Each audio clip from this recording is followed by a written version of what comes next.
Naririnig ba niyo yan si Dilima? Bugira.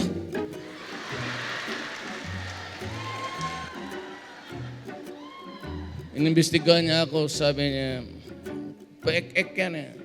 Mr. Mayor, this body asserted that you had threatened a certain Mendoza.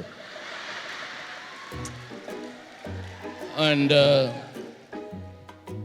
after the threat, amazingly, he was found dead with a gunshot wound on the head. What can you say about it? Ay, nako.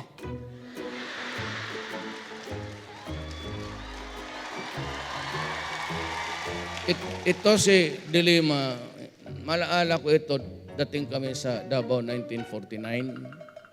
Kukunti lang yung lupa kasi kumpayan yung Davao, parang marsland, pagat-patan halos.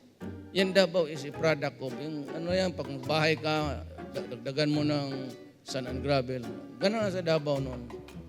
May isa kaming kapitbahay na malaking babae. Malaala ko si Dilima minsan pag yung, she's oppressing me. Maglaro kami doon small land. Kasi tubig na eh. Pag magbaba yung anak ng nurse, si Suset, laking babae.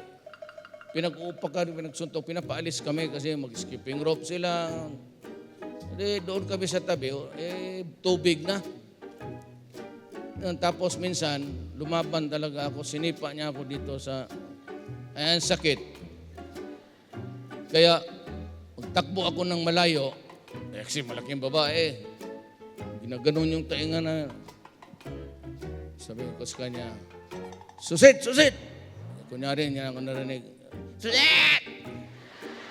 Tapos, lilingon sa akin. Paglingon, sabihin ko agad sa kanya,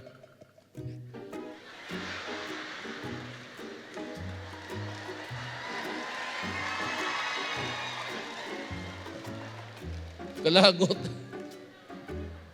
Wala man kayo pangganti. Bugbog dito, bugbog. Takbo ako naman. Susit! Kunyari, ayaw pa magtumingin. Susit! Susit! Susit! Tapos lapit ako. Susit! Ano?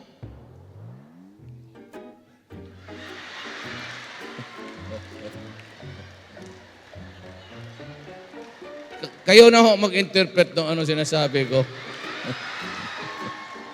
Bahala na kayo.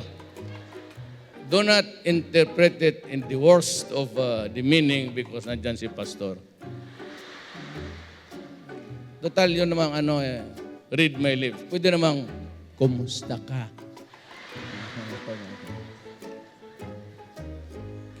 I'd like to greet everybody. I hope everything's fine back home. And kung may problema kayo na kasi karamihan dyan yung sa mga polis, yung mga motor, ini-embargo, ganon. That's the usual problem. But anyway, whatever it is, just connect with Pastor.